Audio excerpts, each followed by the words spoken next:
This channel is Innovative BJJ.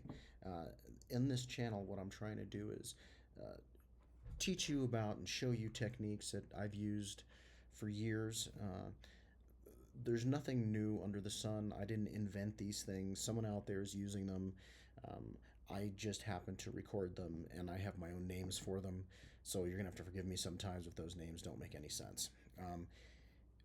In this particular video, I want to talk about a mount escape that I call Kukoshin fists mount escape. Why Kukoshin fists? Well, in karate, and there are many forms of karate, but in karate, right, when they punch, they're punching and they're hitting with these two knuckles, right? I just happened to have been watching a video about Kukoshin karate fighters, and I was watching them punch each other in the stomach, the chest with these blows.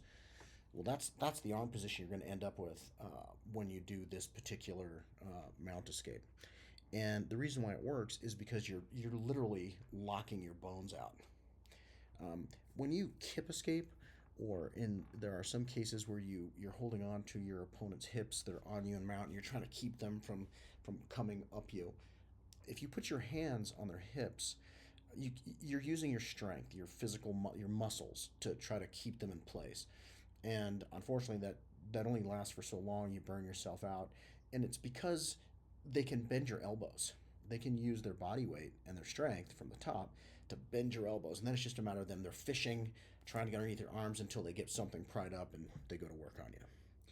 So, with this Kukoshin fists setup, what you're doing is you are literally taking these knuckles, you're finding their hip bones, and you're forcing them down you.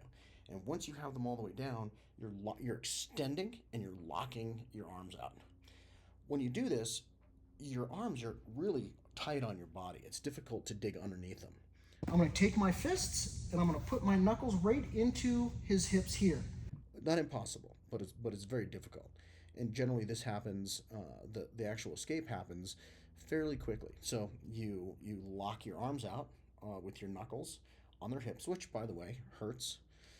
And you want to get them to tilt to a side. And the way you do that is you kind of lay one leg flat on the ground and you put your other foot flat on the ground, making your knee stick up on whichever side. One side will become dominant depending on how you do it. So for me, generally speaking, my right leg is flat and my left knee is up. So I'll have them here, and what I want to do is when I'm ready to start performing the actual escape, I'll tilt them, right? I'll use my left fist to really push hard and start tilting them, and they start tilting towards the flat leg. And when you're pushing them, you start creating an imbalance in their hips because one leg is up, which means one of your hips is up and the other one's down. And what ends up happening is as they start moving to that side, you can pull the flat leg through the hole, right, that's left by them by you tilting them. And once you get your shin or just below your knee on the inside of their thigh, you push it out. You use your hip strength to push their leg out, and then you whip your other leg around into an ashi position, which puts you in the great position for a heel hook.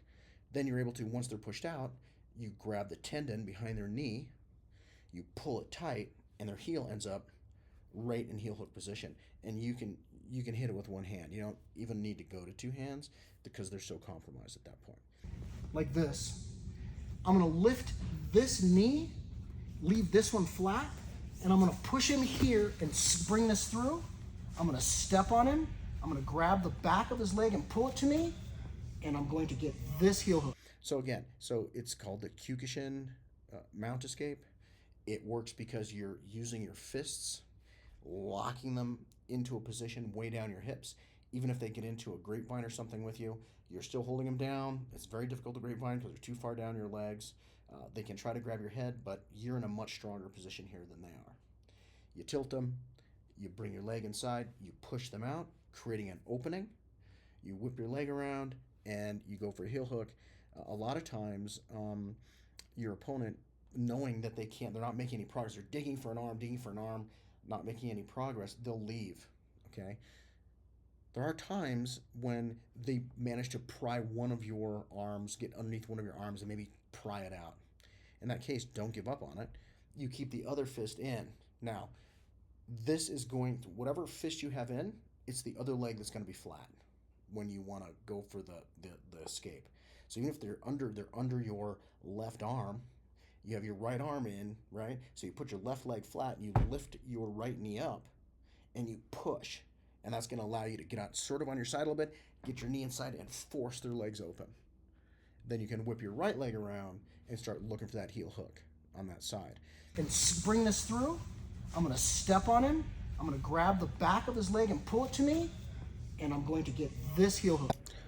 So remember, when you're going for that heel hook and you have them turned, you're pushing them away, you're squeezing with your legs, you've got that grip on the back of that knee tendon, you're turning them with your hips a little bit, and it looks like they might be able to run away, but they really can't because you're turning them into that heel hook, and that heel hook comes on super fast. Now, depending on how you do your heel hooks, you may have a different setup for that heel hook.